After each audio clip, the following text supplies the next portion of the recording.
What if the war in the Pacific was fought without eyes? What if downed pilots drifting in the endless blue had no hope of rescue? For vast stretches of World War II, the fate of fleets and the lives of men depended not on sleek fighters or mighty bombers, but on a class of aircraft many considered a relic: the slow, awkward, and majestic flying boats. These were the ocean's workhorses, the saviors and sea monsters that patrolled the world's largest battlefields. Some became legends, pulling men from the jaws of death. Others were flying coffins sent on hopeless missions against impossible odds. Welcome to Historical Digs. For today, we uncover the story of their turbulent reign, a forgotten chapter written in salt, sweat, and fire. The ubiquitous savior, America's PBY Catalina. If you asked 1,000 downed airmen in the Pacific what the most beautiful sight in the world was, they'd likely give you the same answer: the clumsy, bug-eyed silhouette of a consolidated PBY Catalina lumbering towards them. It wasn't fast, it wasn't well-armed, and it certainly wasn't pretty. But with an operational range that could exceed 2,500 miles and the ability to loiter for hours on end, the Catalina became the undisputed king of maritime patrol and air-sea rescue. Its crews flew agonizingly long missions, staring at empty ocean for 15, 20, even occasionally 25 hours at a time, their lives depending on two reliable Pratt & Whitney twin Wasp engines. Initially designed for reconnaissance, the PBY made its mark as the Allies' eyes. In May 1941, it was an RAF Catalina that re-spotted the German battleship Bismarck after it had vanished into the Atlantic mists, sealing its fate. The following year, a VP-44 Catalina made the first sighting on June 3rd. The next morning, VP-23 Catalinas located elements of Nagumo's carrier force. But the Catalina's most profound legacy was written not in naval battles, but in the quiet, desperate moments after. The official U.S. Navy report on air-sea rescue operations confirms that PBYs were responsible for saving thousands of sailors and airmen. One legendary PBY pilot, Lieutenant Robert Adrian Marks, rescued 56 men in a single day by landing in heavy seas to aid USS Indianapolis survivors on August 2, 1945. It was a Swiss Army knife with wings, a machine that could hunt submarines, spot fleets, and, most importantly, give hope to the hopeless.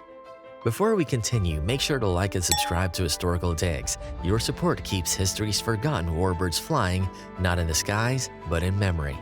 But here's the twist: its greatest strength was also its greatest weakness. The Catalina was excruciatingly slow, with a top speed under 200 miles per hour, making it easy prey for enemy fighters. Its defensive armament was meager, and its crews often flew unescorted deep into hostile territory.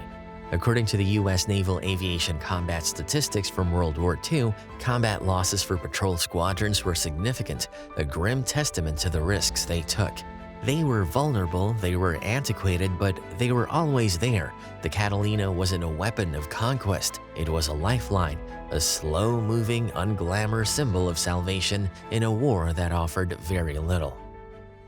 The Flying Porcupine, Britain's short Sunderland. While the Catalina was a gentle giant, its British counterpart was a heavyweight boxer. The short Sunderland was a colossal four-engine behemoth designed to dominate the treacherous North Atlantic. If the PBY was a lifeline, the Sunderland was a fortress. Its primary mission was hunting German U-boats, a task it performed with grim determination. A typical patrol could last over 13 hours, with a crew scanning the waves for the telltale shadow of a submerged wolf pack. Armed with depth charges, bombs, and eventually radar, the Sunderland became a feared predator, responsible for sinking or crippling numerous U-boats during the Battle of the Atlantic. But what truly sets the Sunderland apart was its incredible ability to defend itself. German pilots, accustomed to attacking vulnerable bombers, were stunned by the sheer volume of fire a Sunderland could unleash. With up to 18 machine guns and later variants, including nose, tail, and dorsal turrets, it was a beast from every angle. The Luftwaffe crews gave it a grudgingly respectful nickname, Fliegendes Stachelschwein, the Flying Porcupine. This reputation was earned in blood.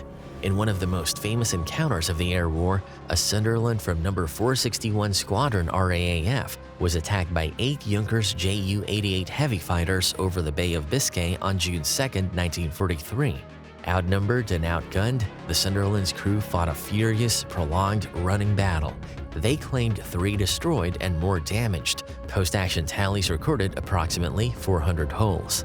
This incredible toughness was a direct result of its design. The Sunderland's deep 2-deck hull was not just spacious, it was structurally robust. It housed a galley where crews could cook hot meals, bunks for resting on long patrols, and even a proper porcelain toilet. This flying hotel aspect gave it a level of crew comfort unheard of in other aircraft, which was vital for maintaining efficiency on grueling missions. It was a warplane built not for speed, but for endurance and brute force. It couldn't outrun its problems, so it was designed to fly right through them, guns blazing. In the lonely gray expanse of the Atlantic, the roar of a Sunderland's 4 Bristol Pegasus engines was the sound of salvation for Allied convoys and a death knell for the U-boats below. The Pacific Leviathan, Japan's Kawanishi H-8K Emily. In the Pacific, Allied pilots learned to respect one flying boat above all others, a machine so large, powerful, and difficult to shoot down that it became a legend. This was the Kawanishi H-8K, codenamed Emily by the Allies. While Japan's other bombers, like the G4M Betty, were infamous for their fragility, the Emily was in a class of its own.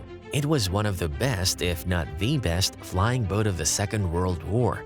It was faster than the Sunderland, had a greater range than the Catalina, and was armed to the teeth with 5 20mm cannons and multiple machine guns. The H-8K wasn't just well-armed, it was remarkably survivable.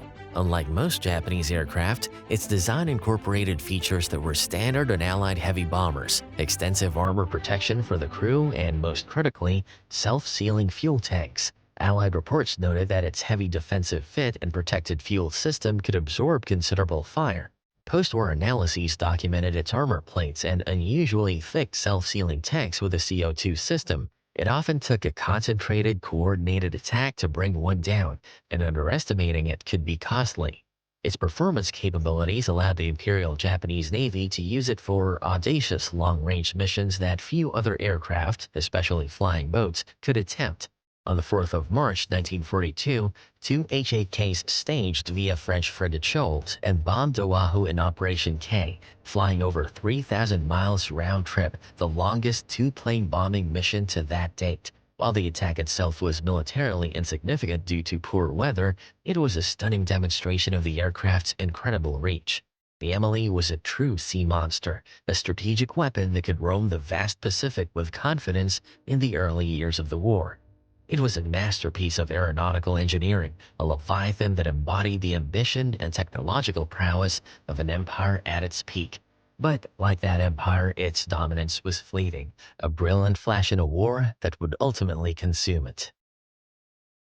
The Odd Ducks and the Obsolete, an awkward armada. Beyond the headline-grabbing giants, the skies of World War II were filled with a motley collection of flying boats that were often strange, outdated, or simply outmatched. These were the odd ducks and the obsolete aircraft that highlight the diverse and sometimes desperate nature of wartime aviation. In Germany, one of the most distinctive was the Blohm & Voss BV-138. Its bizarre triple-engine twin-boom design earned it the nickname Der Fliegende Hohlschuh, the Flying Clog. While ungainly, it was a surprisingly effective long-range reconnaissance platform, often working in concert with U-boats in the Atlantic and the Arctic. Its robust hull could handle rough seas, and it became a vital, if unglamorous, Luftwaffe maritime recon workhorse in support of Kriegsmarine operations. Italy, known for its elegant designs, produced the CANT Z506 Airone Hearn. A sleek triple-engine float plane, it performed capably in reconnaissance and air-sea rescue roles in the Mediterranean.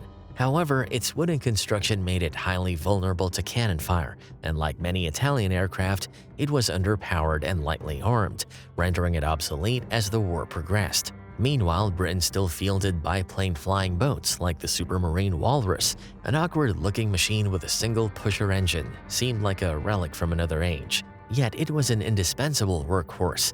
Launched by catapult from cruisers and battleships, it served as the Royal Navy's eyes, spotting for naval gunfire and hunting for submarines. Its ruggedness and ability to operate from nearly any patch of water made it a lifeline for downed pilots in both the Atlantic and the Mediterranean, proving that an obsolete design could be a hero. These aircraft represent the other side of the flying boat story. They were not the war winners or the celebrated legends, but the supporting cast. They were the scapegoats, the stopgaps, and the strange but sturdy workhorses that filled crucial niches. Their story is a reminder that victory in a global conflict depends not just on the most advanced weapons, but on the ingenuity and courage of those who flew whatever they had, no matter how awkward or outdated. With the end of the war, the development of long-range land-based patrol aircraft and the dominance of the aircraft carrier signaled the twilight of the flying boat. Their reign was over, but their legacy as the saviors, scapegoats, and sea monsters of the sky endures. Which one of these seafaring giants do you think deserves its own deep dive? The tough Sunderland, the monstrous Emily, or the awkward fleet of underdogs? Let us know in the comments. Your choice might just become one of our next episodes. Don't forget to like, subscribe, and hit that bell to join us on the next historical dig. Until then, remember, history is full of hidden gems if you know where to dig.